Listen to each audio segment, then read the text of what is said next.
Hi class, Kim Harrington here to talk about module number 4, communities.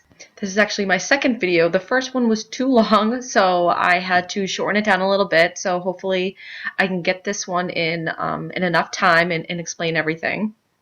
So first I have up here the groundswell ladder of key members in a community: the creators, critics, collectors, joiners, spectators, and inactives. And in my community, I will be talking about the creators, collectors, and spectators. And I actually had a little bit of a hard time trying to find a community that would fit this assignment pretty good.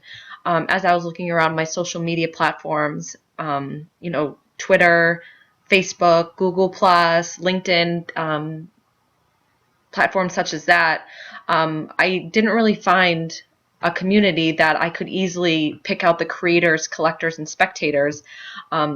I joined mostly global communities versus more localized ones. But then again, as I started kind of searching around, I actually found one that would work pretty perfect for this. And then another one that I'm a little bit more active in. So I'm actually going to be talking about two communities. One of them, the localized one, will be a little bit more in depth, and the other one I just wanted to talk about as well. So again, I blew this up a little bit for you. This is the groundswell ladder of key members in a community, and just explaining each of the three key members that I'll be talking about in my community. The creators, as Professor said, they're the founders. They create the actual page. They help build the community. They're proactive in the community, and they kind of keep the discussion going and build topics around common interests. And then over here, the collectors, who are active members. These people, they're the ones tagging things, commenting on the creators' topics. And then the spectators over here, they're more of just kind of like looking from the outside in, just kind of like listening to what other people have to say, listening to other people post and so on.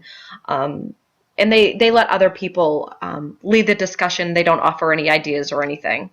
So the first community is a localized community that I mentioned earlier, which is the Yoga Loft, which is a yoga studio that I am a part of in Marblehead, Massachusetts. The interest is obviously yoga, keeping active, keeping fit, and people who share the interest of the yoga culture and the passion for it.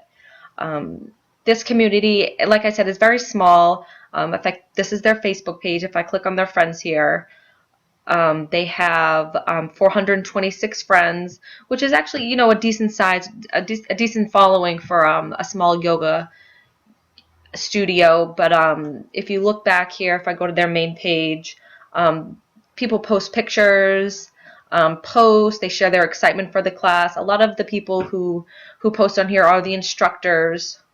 There are 15 instructors at the Yoga Loft, and 10 of them are following and friends with the yoga studio on Facebook. And like I said, the majority of the people who come on here are the instructors. A couple people post on here. They share their excitement for the class, different quotes here, get people excited. And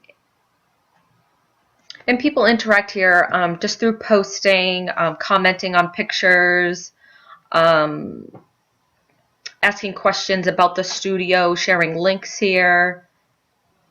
And just being a small yoga studio, this definitely gives it a sense of more community in a Facebook page. It lets people interact with other members of the Yoga Loft. It lets the instructors interact with their students in here and just get to know them a little bit more.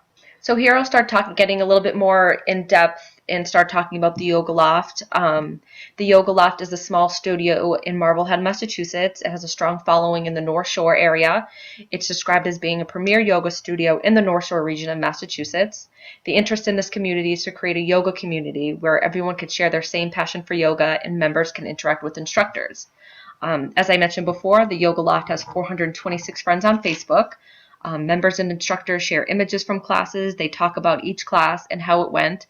They share their love and interest for their studio, and also members ask questions about the studio or about a class that they attended. The value of the community that it gives its members is being able to connect with other people who share the same passion for the Yoga Loft.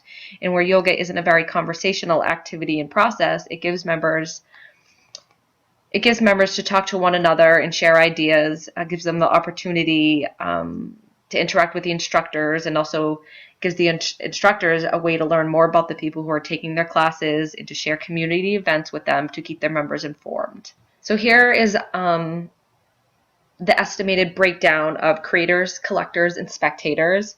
I said about 20% are probably the creators, including the owners of the yoga loft, the instructors is about 20% of posting, the collectors about 20% of posting, which include some other instructors and also some other members. And then I thought the majority of spectators, because with there being 426 Facebook friends, there's definitely not 426 people commenting on the pictures or the posts that the creators have posted here or shared.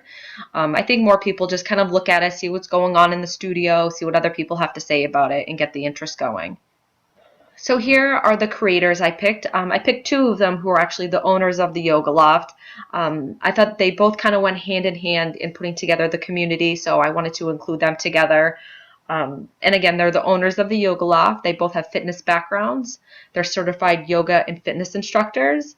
I kind of guesstimated here on a couple things, but the demographics are obviously male and female, their spouses, ages between 40 and 45. Guesstimated their income about $100,000 to $150,000 household income, and they are from Marblehead, which is a suburban area in Massachusetts. A couple identifiers about them is they're energetic, personable, friendly, helpful, and they're great business owners.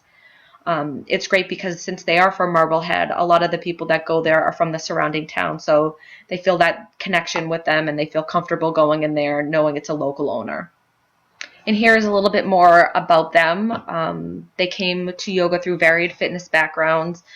They're previous business owners in Marblehead, so again, they're very familiar with the active people in that town. They want to stay connected to the health and wellness community, and they saw the need for a quality yoga studio in town. And the studio has developed a wonderful and supportive following of students. In the collectors here, I actually picked three of them who are three instructors that post here and there. They keep the conversations going along with the creators. They are Jennifer, Jesheri, and Danielle. Their background is they're all yoga studios. They work at multiple fitness locations, whether teaching at that studio, at other studios, at gyms, or just around town holding private events. They're certified yoga teachers. They teach workshops at yoga studios and at other retreats. This is kind of a broad direction of the Facebook page. They definitely skew female. There are a few males that join in here and there, but definitely skew female. Ages around 25 to 40 years old, and I guesstimated again on their income about $75,000 to $100,000 household. And again, as I mentioned before, a lot of the people that go to this yoga studio, as well as these three instructors, are from the area, which is a suburban area. And the identifiers about the collectors are they're energetic, personable, world travelers, and sincere. Whether it's before a class, after a class, or posting on Facebook, they're more than willing to help you out, answer any questions, just get to know you as a friend and personally outside the studio. And here's just a little background of each of them: Danielle, Jennifer, and Jesheri's a nickname for Deborah. Just a little bit more about them. Danielle, 14 years ago, she felt the need to investigate the ancient practice of yoga. She began taking classes wherever and whenever she could. So you can just see that passion that she's always had in her for such a long time. And then with Jennifer, her classes consisted of a dynamic and powerful flow that emphasizes individuality, creativity, strength, flexibility, and balance. A fun thing about her that definitely describes her is that she encourages a playful approach to the practice and wants every participant to learn the importance and ease of laughter and being fully present in the moment. And then Deborah Jesheri, she's a world traveler. She's a meditation coach. She recently returned from a 5-month journey to Africa and India, studying with her spiritual master, leading programs, enjoying holy pilgrimage, and teaching yoga to youth and adults. So here are the couple spectators that I did, and I just kind of added some of their faces. I couldn't really pick out one or two of them. I kind of generalized here and added a couple of faces that are on their Facebook page. A lot of them are nurses, teachers, artists, and professionals as well. They work in creative industries or jobs with flexible hours.